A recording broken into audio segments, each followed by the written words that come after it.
मैं नरेंद्र सिंह फिर हाजिर हूँ आप लोगों के लिए लेकर क्लास 10 सोशल स्टडी का चैप्टर नंबर 6 का पार्ट 3। जी हाँ स्टूडेंट्स, कल और जो परसों अपन ने दो पार्ट फर्स्ट और पार्ट सेकंड है वो पढ़ लिया था।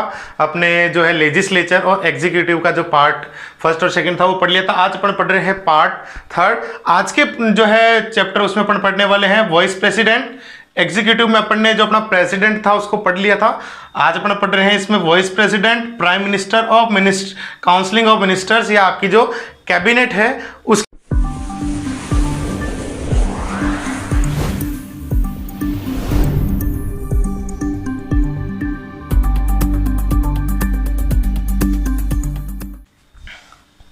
देखते हैं दोस्तों। वॉइस प्रेसिडेंट है, आर्टिकल 63 है, उसके अकॉर्डिंग कहा गया है कि according to this article Indian constitution provide that Indian should be one vice president. कि आपका जो है कॉन्स्टिट्यूशन है वो कहता है, आर्टिकल 63 उसके अकॉर्डिंग कहता है कि इंडिया है उसके अंदर एक वॉइस प्रेसिडेंट है, उसकी पोस्ट भी क्रिएट की गई है, और इंडिया के अंदर एक वॉइस प्रेसिडेंट उसकी पोस्ट भी होती है according to constitution.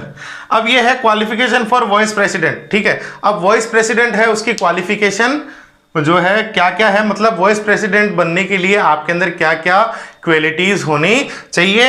As it is same जो आपके प्रेसिडेंट की थी, सेम वो की वही जो है इलिजिबिलिटी है, ये जो वही इलिजिबल होगा उस पोस्ट के लिए जिसके अंदर ये चीजें होगी।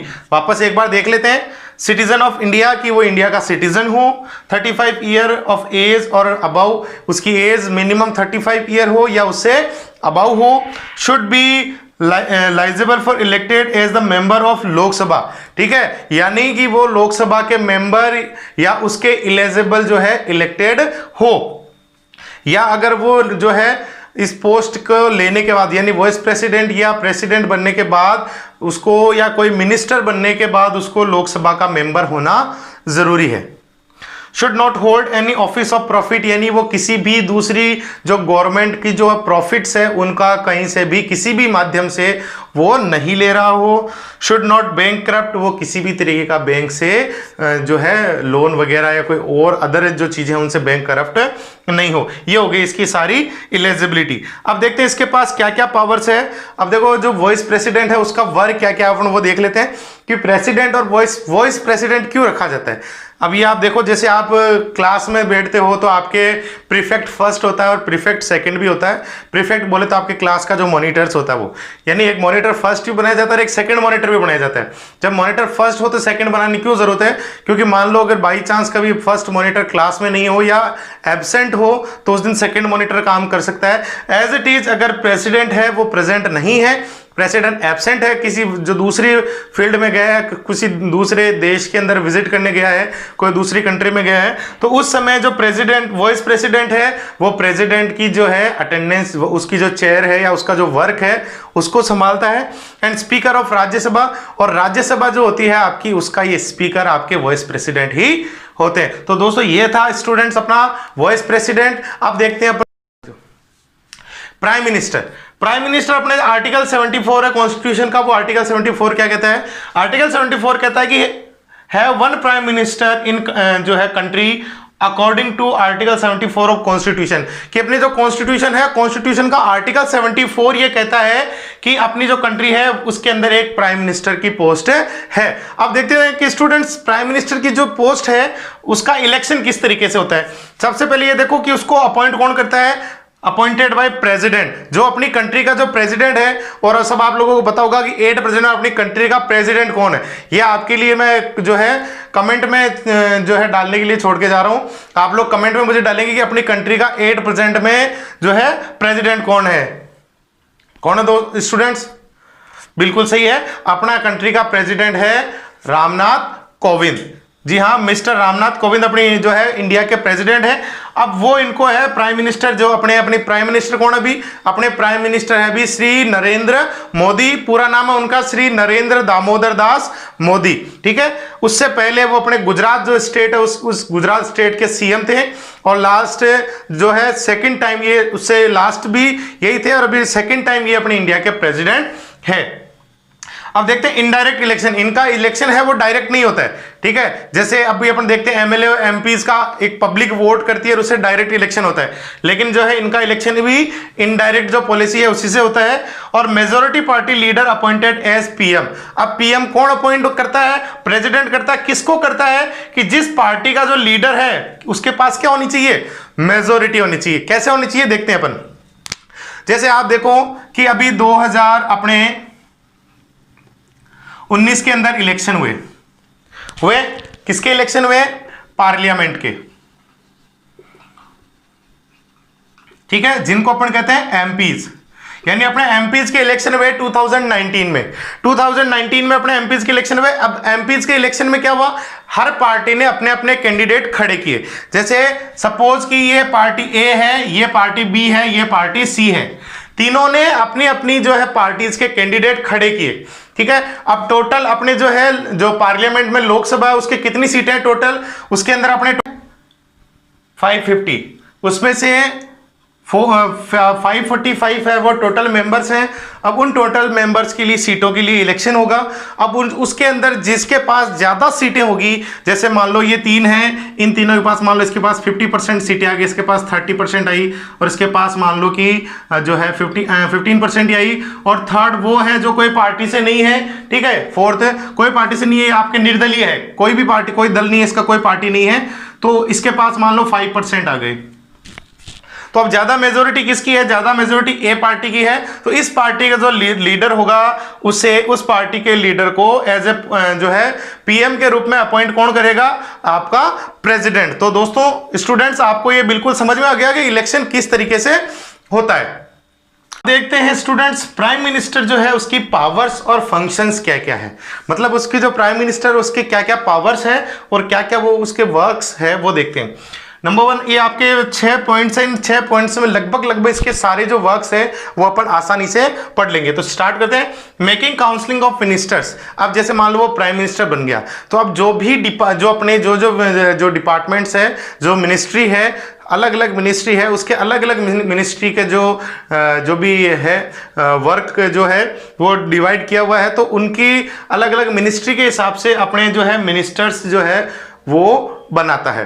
फिर उसके बाद में उन मिनिस्टर्स के अंदर डिवाइडेशन ऑफ मिनिस्ट्री इन मिनिस्टर्स। अब उन मिनिस्टर्स के अंदर जो है वो अपनी जो मिनिस्ट्री है उसको डिवाइड करता है। किसी को कौन सा, किसी को फाइनेंशियल मिनिस्टर बना दिया, किसी को होम मिनिस्टर बना दिया, किसी को डिफेंस मिनिस्टर बना दिया, किसी को फॉरेन मिनिस्टर बना दिया, ठीक है। तो इस तरीके से पहले अपनी जो है मिनिस्टर्स जो बनाएगा, अपनी जो कैबिनेट है उस कैबिनेट का जो है पहले वो मेकिंग करेगा, फिर उसके बाद उनकी जो मिनिस्ट्री है उसको डिवाइडेशन करेगा, ठीक है। फिर हैंडलिंग ऑफ कैबिनेट। अब वो कैबिनेट बना दी, अब केवल बनाने से काम नहीं चलेगा, उस कैबिनेट को हैंडल भी करना होता है।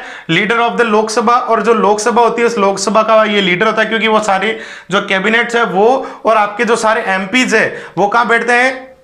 आपके लोकसभा के अंदर। अब लेकिन ये चीज ध्यान रखना स्टूडेंट्स की, जो अब ये लीडर तो है लेकिन ये लोकसभा का स्पीकर नहीं होता है। लोकसभा का जो स्पीकर है उसका इलेक्शन उन्हीं एमपीज में से होता है और फिर वो स्पीकर बनता है। जो प्राइम मिनिस्टर है वो लीडर होता है लेकिन स्पीकर नहीं होता है लोकसभा का।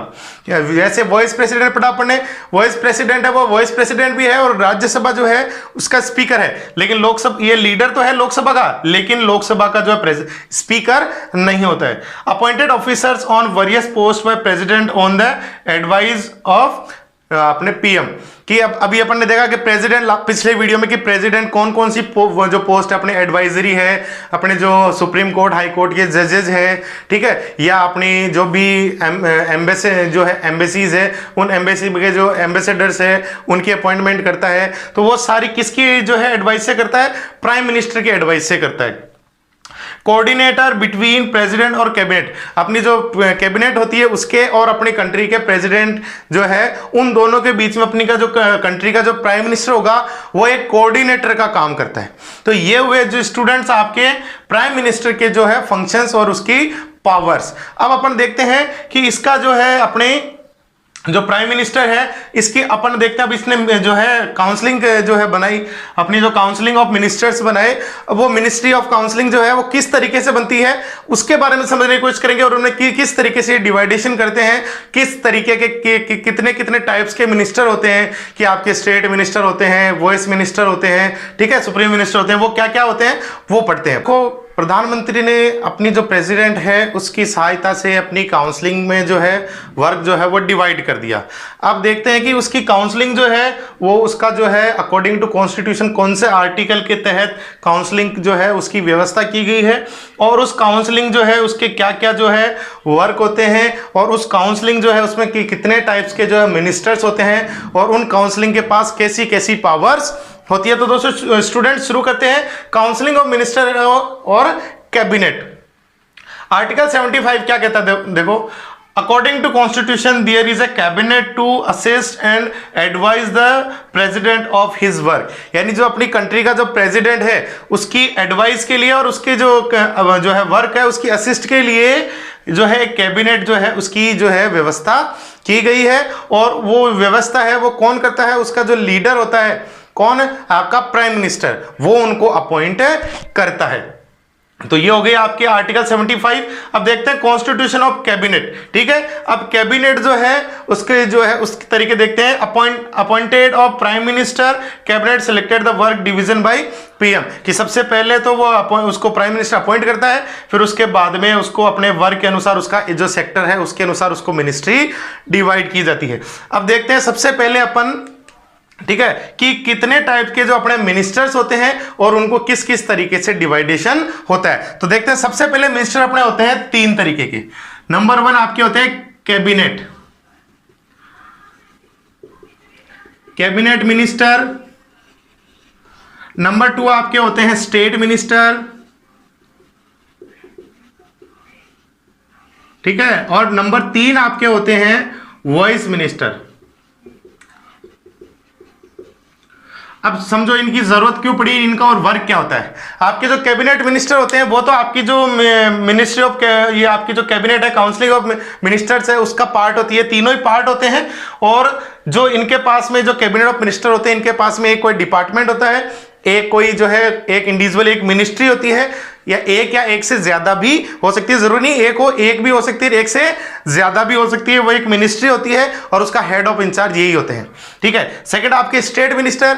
अब ये क्या करते हैं, कैबिनेट मिनिस्टर और आपका जो वॉइस मिनिस्टर, उन दोनों के बीच का जो है पोर्शन है वो है, और ये जो है उस एक कैबिनेट है उसके अंदर एक स्पेशल पार्ट, ठीक है। जैसे आप देखते हो कि अपनी डिफेंस है, डिफेंस के अंदर एक छोटा सा स्पेशल भाग है, जैसे आपकी आर्मर्ड फोर्सेज हो गई या इंटरनल अफेयरेंस हो गया, तो ठीक है, उसके आधार पर एक स्पेशल जो है जो एरिया है उसका एक मिनिस्ट्री जो होती है वो होती है आपकी स्टेट मिनिस्ट्री। और कभी कभी कुछ स्टेट मिनिस्टर को उसकी जो है होल एंड सोल जो सेक्रेटरी भी बना दिया जाता है। लास्ट आपका वॉइस मिनिस्टर। वॉइस मिनिस्टर क्या करता है, आपके जो कैबिनेट मिनिस्टर होते हैं उनका एक हेल्पर मिनिस्टर होता है। इसका काम केवल जो कैबिनेट मिनिस्टर्स होते हैं उनकी जो मिनिस्ट्री है उसका ध्यान रखना या उनका हेल्पिंग करने का काम ही होता है। तो ये हुआ आपके काउंसलिंग ऑफ मिनिस्टर्स। अब इनके बारे में देखिए, अगर काउंसलिंग ऑफ मिनिस्टर के अंदर कोई जो है मिनिस्टर बनाया जाता है तो उसकी क्या क्या गाइडलाइंस है। नंबर 1 की वो लोकसभा या राज्यसभा जो है यानी आपकी पार्लियामेंट का मेंबर होना चाहिए। किसी भी तरीके से पार्लियामेंट का अगर वो मेंबर नहीं है तो मिनिस्टर नहीं बन सकता, और बिना मेंबरशिप के अगर वो मिनिस्टर बनता है तो विद इन 6 वीक उसे लोकसभा या राज्यसभा दोनों में से किसी एक हाउस की जो है मेंबरशिप लेनी कंपलसरी हो जाती है। तो ये हुआ। अब देखते हैं अपन इनके क्या क्या पावर्स हैं और इनके पास ये क्या क्या ये जो है वर्क इनको किस तरीके से डिवाइड है ऑफ कैबिनेट।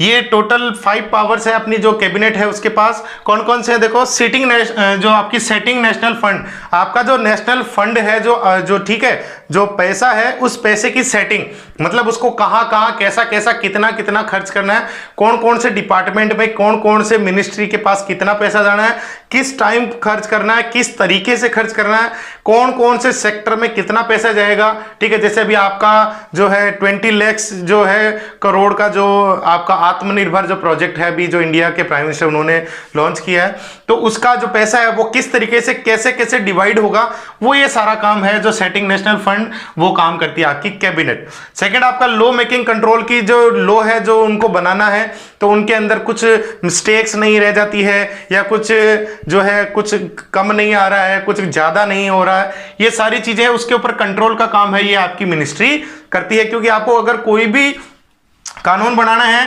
तो इनकी उसके अंदर आपका जो है सहमति, ठीक है, इनकी जो है एग्री, ये अगर जो है इनके ये मिनिस्टर अगर एग्री होंगे तो ही वो कानून बन पाएगा। थर्ड आपका supreme control over national executive, अपनी जो नेशनल एग्जीक्यूटिव है उसका टोटल कंट्रोल इनके हाथ में होता है। फिर फाइनेंशियल वर्क, फाइनेंशियल से रिलेटेड जितने भी वर्क होते हैं वो सारे इनके अंडर में होते हैं। और operation of foreign relations, foreign relations से रिलेटेड जितने भी ऑपरेशन होते हैं वो भी टोटल इनके कंट्रोल में होते हैं। तो ये सारे टोटल आपके पावर ऑफ कैबिनेट है, इसके आपके कैबिनेट्स के जो पावर्स है वो ये थी। तो आई होप स्टूडेंट्स आपको आज का जो चैप्टर है वो अच्छा लगा होगा। एग्जीक्यूटिव जो है आज अपन ने फिनिश कर ली है। अब कल अगले वीडियो में अपन पढ़ने वाले हैं आपकी जुडिशियरी, और जुडिशियरी अपन किस तरीके से पढ़ेंगे। अब अपन पढ़ रहे हैं अभी इस चैप्टर में सेंट्रल, ठीक है, सेंट्रल गवर्नमेंट पढ़ रहे हैं, तो सेंट्रल गवर्नमेंट में क्या आएगा आपका सुप्रीम कोर्ट। अगर अपन स्टेट गवर्नमेंट पढ़ते तो उसमें अपन हाई कोर्ट पढ़ते, अभी अपन पढ़ रहे हैं सेंट्रल गवर्नमेंट, तो उसमें आपका आएगा जो है सुप्रीम कोर्ट। तो कल अगले चैप्टर में अपन पढ़ने वाले जुडिशियरी, और जुडिशियरी में पढ़ेंगे अपन सेंट्रल कोर्ट के बारे में। तो दोस्तों आपको जो अगर स्टूडेंट्स वीडियो अच्छा लगा हो तो इसे लाइक करना, कमेंट करना, अपने दोस्तों के साथ शेयर करना, और चैनल को अगर आपने अभी तक सब्सक्राइब नहीं किया है तो इसे सब्सक्राइब जरूर कर देना। मिलते हैं अगले वीडियो के साथ, दीजिए मुझे विदा। जय हिंद, जय भारत।